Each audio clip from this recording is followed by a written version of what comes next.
Hello friends, welcome to the world of knowledge अल्फता classes. तो आज आप लोग जैसा कि देख रहे हैं कि यहाँ पर फाउंडेशन नोट्स है इडोटेरिया का। उसमें चैप्टर वाइज जो भी ऑब्जेक्टिव रहता है, जो भी प्रीवियस ईयर क्वेश्चंस रहता है, उसको हम लोग आज देखेंगे जो भी इडोटेरिया के नोट्स में दिया हुआ है। तो आइए वीडियो को स्टार्ट करते हैं। हिस्ट्री का ये एंशियंट हिस्ट्री का नोट्स है इडोटेरिया का। तो यहाँ पे इसका विषय सूची दिया हुआ है कि सबसे पहला चैप्टर का नाम क्या है, प्राचीन भारत का परिचय। दूसरा है प्रागैतिहासिक काल, सिंधु घाटी सभ्यता, वैदिक काल, बौद्ध धर्म और जैन धर्म, महाजनपद काल। और सातवां चैप्टर है मगध साम्राज्य। आठवें चैप्टर का नाम है मौर्य काल और मध्य एशिया से विदेशी आक्रमण, सातवाहन, गुप्त साम्राज्य। और 12th चैप्टर है इसमें गुप्तोत्तर काल। फिर है 13 चैप्टर दक्षिण भारत के राज्य और सबसे इसका आखिरी चैप्टर है संगम काल। तो यहाँ पर आज हम लोग चैप्टर 4 यानी कि वैदिक काल से रिलेटेड जितने भी प्रीवियस ईयर क्वेश्चंस हैं उसको आज हम लोग इस वीडियो के माध्यम से देखेंगे और उसको याद करने की कोशिश करेंगे, और ताकि हमको समझ में आ जाए कि बीपीएससी किस टाइप का क्वेश्चन पूछता है। तो सबसे पहला क्वेश्चन है इसमें, कलास्कीय संस्कृति में आर्य शब्द का अर्थ है। तो इसका सही आंसर हो जाएगा ऑप्शन नंबर डी, यानी कि एक उत्तम व्यक्ति को क्या बोला जाता था। क्लास्कीय संस्कृति में आर्य शब्द का अर्थ होता है एक उत्तम व्यक्ति। क्वेश्चन नंबर 2 है, सबसे पुराना वेद कौन सा है। ये देखिए यूपी पीसीएस में पूछा हुआ है, उत्तराखंड पीसीएस में पूछा हुआ है, उत्तराखंड यूडीए एलडीए प्री में पूछा हुआ है 2007 में ये। तो इसका सही आंसर हो जाएगा ऑप्शन नंबर बी, यानी कि ऋग्वेद जो है वो सबसे पुराना वेद है। क्वेश्चन नंबर 3 है हमारा, त्रय नाम है तो किसका नाम है। तो इसका सही आंसर हो जाएगा ऑप्शन नंबर ए, यानी कि तीनों वेद का नाम को क्या बोलते हैं, त्रय बोलते हैं। ये किस में पूछा हुआ क्वेश्चन है, यूपी पीसीएस जीआईसी 2010 में पूछा गया क्वेश्चन है ये। क्वेश्चन नंबर 4 है हमारा, किस वैदिक ग्रंथ में वर्ण शब्द का सर्वप्रथम नामोल्लेख किया मिलता है। तो किस में मिलता है वर्ण शब्द का सबसे पहला उल्लेख। तो इसका सही आंसर हो जाएगा ऑप्शन नंबर ए, यानी कि ऋग्वेद में मिलता है। ये किस में पूछा हुआ क्वेश्चन है, तो उत्तराखंड पीसीएस प्री में पूछा हुआ है, प्रीलिम्स में 2012 में। क्वेश्चन नंबर 5 है, वर्ण व्यवस्था से संबंधित पुरुष सूक्त मूलतः पाया जाता है। तो किस में पाया जाता है, कौन से वेद में। तो इसका सही आंसर है ऑप्शन नंबर सी, यानी कि ऋग्वेद में। और ये जो क्वेश्चन पूछा गया वो छत्तीसगढ़ पीसीएस में पूछा गया 2014 में। क्वेश्चन नंबर 6 है हमारा, इसमें क्या करना है, मिलान करना है। मिलान यानी कि अर्थवेद अथर्ववेद में क्या, इसमें से कौन होगा। ये इधर ABCD दिया हुआ और इधर 1 2 3 4 दिया हुआ है। तो इसका ये इधर दिया हुआ होगा, चेक कर लेते हैं। तो सही आंसर इसका क्या हो जाएगा, आपको मैं सही आंसर बता देता हूँ। तो इसका सही आंसर है ऑप्शन नंबर ए, यानी कि क्या, ऑप्शन ए का 3 हो जाएगा, बी का 1 हो जाएगा, सी का 2 हो जाएगा और डी का 4 हो जाएगा। 3 1 2 4,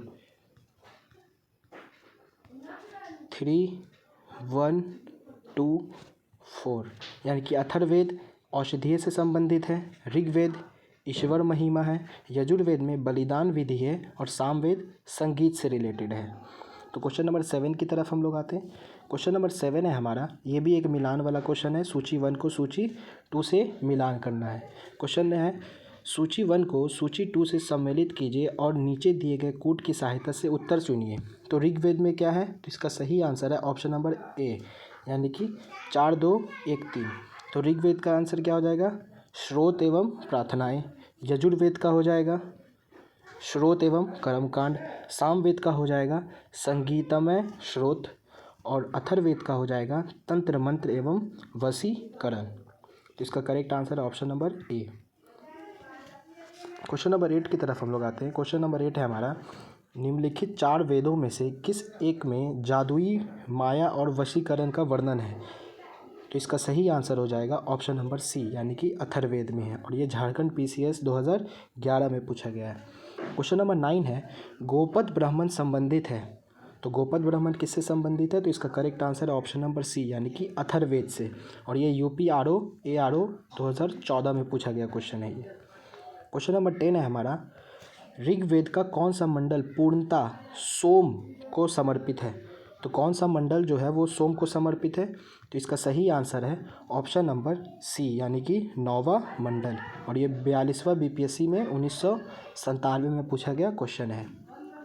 क्वेश्चन 11 है हमारा, निम्नलिखित में से किस एक वैदिक साहित्य में मोक्ष की चर्चा मिलती है? तो किस में मिलती है? तो इसका सही आंसर ऑप्शन नंबर डी यानी कि उपनिषद में। और ये यूपी पीसीएस प्री 2003 में पूछा गया क्वेश्चन है। क्वेश्चन नंबर 12 है हमारा, आध्यात्म ज्ञान के विषय में नचिकेता और यम का संवाद किस उपनिषद में प्राप्त होता है? तो किस में प्राप्त होता है? तो इसका सही आंसर हो जाएगा ऑप्शन नंबर सी यानी कि कठोपनिषद में। और ये किस में पूछा गया? ये बहुत सारे एग्जाम में पूछा गया क्वेश्चन। आईएएस प्री 1997 में पूछा गया है, यूपी पीसीएस 1999 में, यूपी यूडीए एलडीए में पूछा गया 2002 में, उत्तराखंड पीसीएस 2005 में पूछा गया प्रश्न है ये, यानी कि ये बहुत इंपॉर्टेंट प्रश्न था। क्वेश्चन नंबर 13 है हमारा, आरंभिक वैदिक साहित्य में सर्वाधिक वर्णित नदी है तो कौन सा नदी का सबसे ज़्यादा बार वर्णन किया गया है? तो इसका करेक्ट आंसर है ऑप्शन नंबर ए यानी कि सिंधु नदी। और ये आईएएस प्री 1996 में पूछा गया क्वेश्चन है ये। क्वेश्चन नंबर 14 है हमारा, ये भी मिलान वाला क्वेश्चन है। क्वेश्चन है, सूची 1 को सूची 2 से सम्मिलित कीजिए एवं नीचे दिए गए कूट का सही उत्तर का चयन कीजिए। तो कुंभक क्या हो जाएगा? तो इसका सही आंसर है ऑप्शन नंबर बी यानी कि कुंभक किससे रिलेटेड है? तो काबुल से। पुरुषनी किससे रिलेटेड है? तो रावी से। पुराना नाम बताना है और उस नदी को उस वक्त क्या बोला जाता था और अभी के ज़माने में क्या बोला जाता है। तो सदनीरा को क्या बोला जाता है? तो गंडक बोला जाता है। शतुद्री को क्या बोला जाता है? तो सतलज बोला जाता है। इसका सही आंसर ऑप्शन नंबर बी है। क्वेश्चन नंबर 15 की तरफ हम लोग आते हैं। क्वेश्चन 15 है, बोगास गोई महत्वपूर्ण है क्योंकि, बोगास गोई क्यों इम्पोर्टेंट है? तो इसका सही आंसर ऑप्शन नंबर बी है यानी कि यहाँ से प्राप्त अभिलेखों में से वैदिक देवताओं एवं देवियों का नामोल्लेख प्राप्त होता है।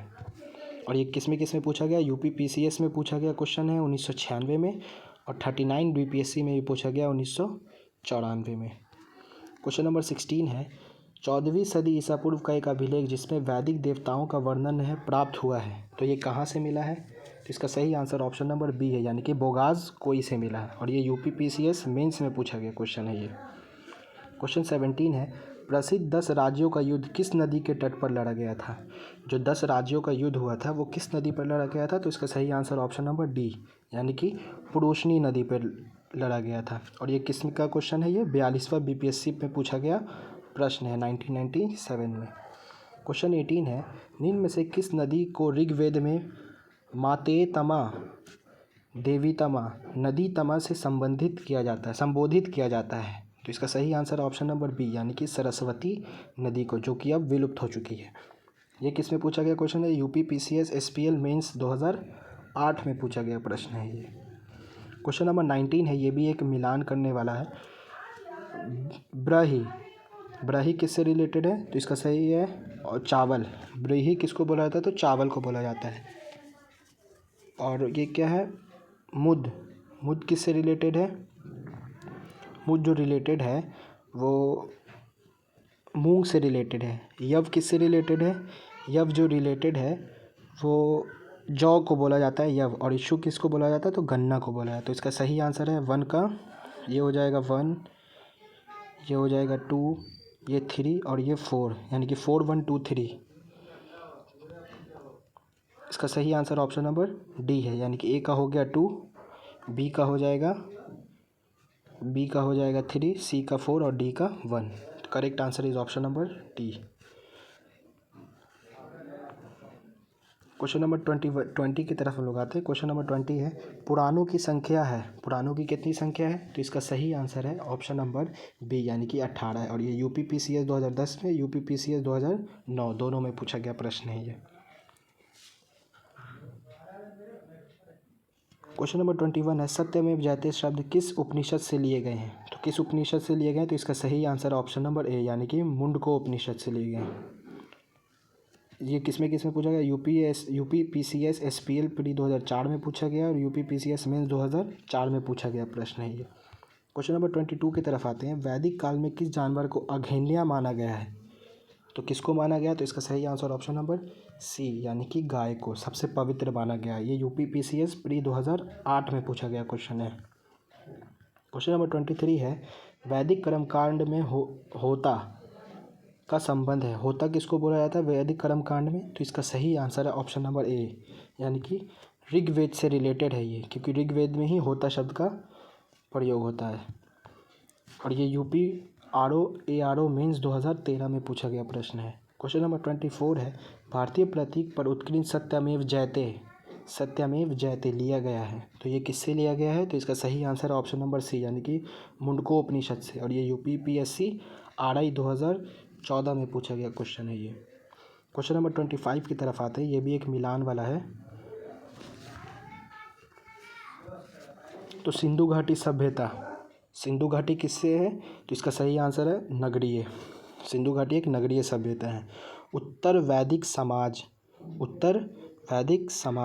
तो इसका सही आंसर है कृषक। उत्तर वैदिक में सब लोग क्या करते थे? कृषि करते थे। ये ए हो जाएगा, ये बी हो जाएगा। गवैदिक समाज, तो गवैदिक समाज किससे रिलेटेड? इसको क्या बोले? चारागाह, सी हो जाएगा। और ये डी, यानी कि मध्यकाल में क्या ज़मींदार शब्द का उपयोग होता था। तो इसका सही आंसर ऑप्शन नंबर डी, 25 का डी इसका सही हो जाएगा। क्वेश्चन 26 है, संस्कारों की कुल संख्या कितनी है? तो कितने तरीके का संस्कार होता है? तो इसका सही आंसर है ऑप्शन नंबर डी, यानी कि 16 तरीके का संस्कार होता है। और ये UPPCS प्री 2015 में पूछा गया क्वेश्चन है। और ये सेशन का हमारा ये लास्ट क्वेश्चन है जो भी प्रीवियस ईयर क्वेश्चन था।